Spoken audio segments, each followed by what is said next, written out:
Hello and welcome back to Down the Scope. Today we're exploring the endocrine system, focusing on the histology of the thyroid gland and its close neighbor, the parathyroid gland. The thyroid gland is a single butterfly-shaped gland or two sausage-shaped glands depending on the species. These are found somewhere in the neck, usually close to the trachea, and are responsible for producing two main types of hormones: iodine-containing hormones like T3 and T4, which regulate our basal metabolic rate, and calcitonin, which helps regulate blood calcium levels. When we look at the thyroid gland on low power, the first thing you'll notice is its unique structure. The entire gland is divided into functional units called thyroid follicles.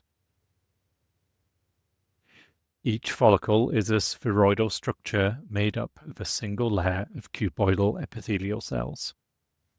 The center of the follicle is filled with a uniform pink staining substance called colloid. This colloid is a massive extracellular storage of inactive hormone. The gland synthesizes its hormones and stores them outside the cells in the follicular lumen.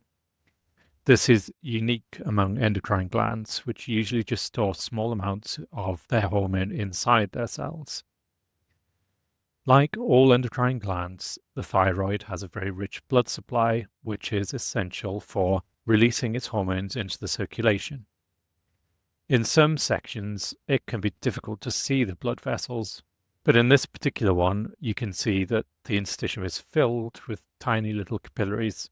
So just here, for example, we have the colloid of a thyroid gland here, the epithelial cells, and then just sitting on top of the interstitium. And then within that connective tissue, there's this little capillary running along. And then another layer of epithelial cells and another follicle on the other side. And we can see that in all of the interstitial areas. Sometimes there's a little bit more interstitial connective tissue, and we can see maybe slightly larger blood vessels. Well, there was a good area over here with a slightly larger blood vessel. So the thyroid gland is exceptionally vascular.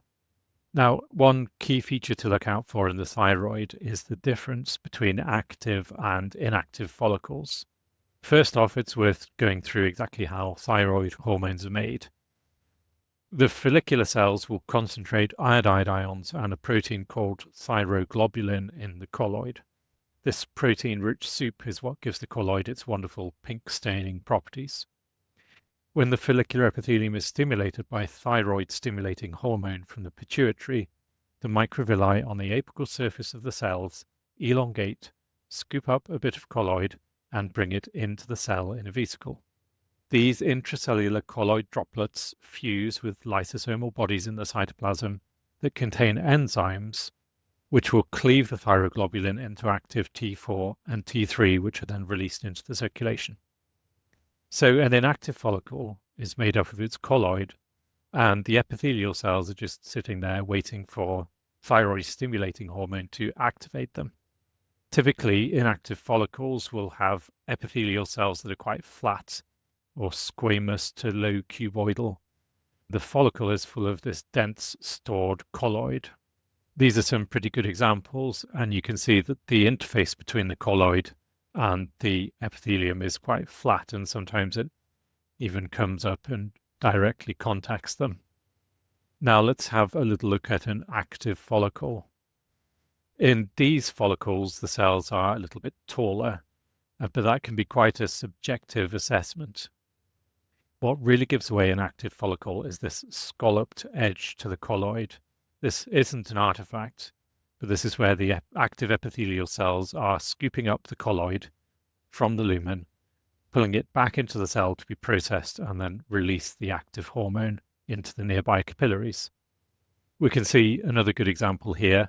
This thyroid epithelial cell is quite tall, and just above him he's got this little white scalloped edge where he's been scooping out the colloid and then releasing the active thyroid hormone. The follicles really dominate the histology of the thyroid, but there is in fact a second type of endocrine cell in the thyroid. These are the C cells known as the parafollicular cells. You'll find them as scattered individual cells in the follicular lining or in small clumps in the interstitium between follicles. Apparently, in humans, you can only reliably identify them by ultrastructure or immunohistochemistry. My textbook says they're pretty prominent in dog thyroids, but I don't have a section of a dog thyroid. I do, of course, have a section of cat thyroid. What you're looking for are slightly large foamy cells within the interstitium, so the bits of connective tissue between the thyroid follicles. Here's a good example.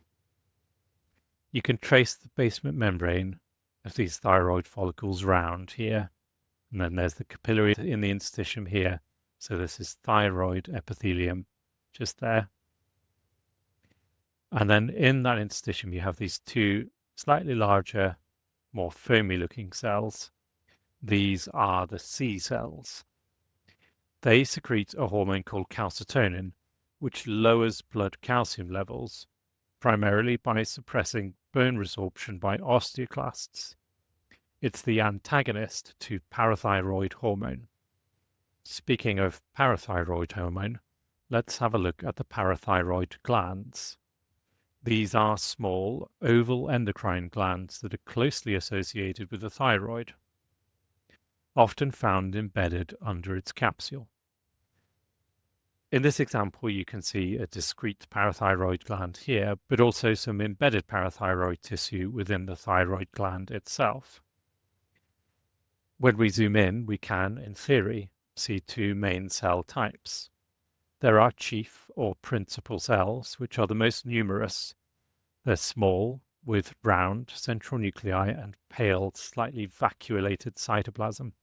I think the best examples of vacuolation are often found at the edge of the gland.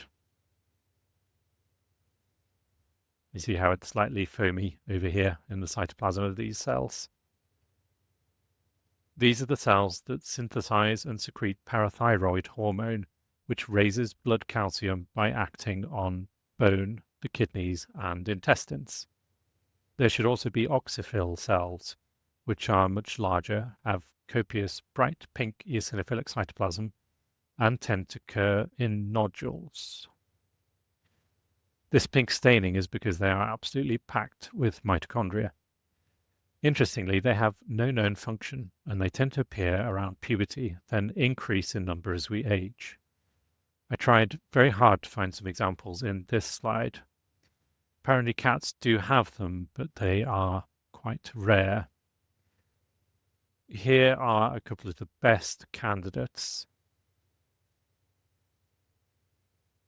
They have much more cytoplasm than the chief cells, and it's much more eosinophilic. So there you have it, the thyroid gland with its unique colloid-filled follicles for storing metabolic hormones, and its scattered C cells for calcium regulation. And right next door, the parathyroid glands with chief cells, and in some species oxyphil cells, managing the other side of the calcium balance. That's all for now. If you have any questions, you can leave a comment below. Thanks for watching, and until next time, goodbye.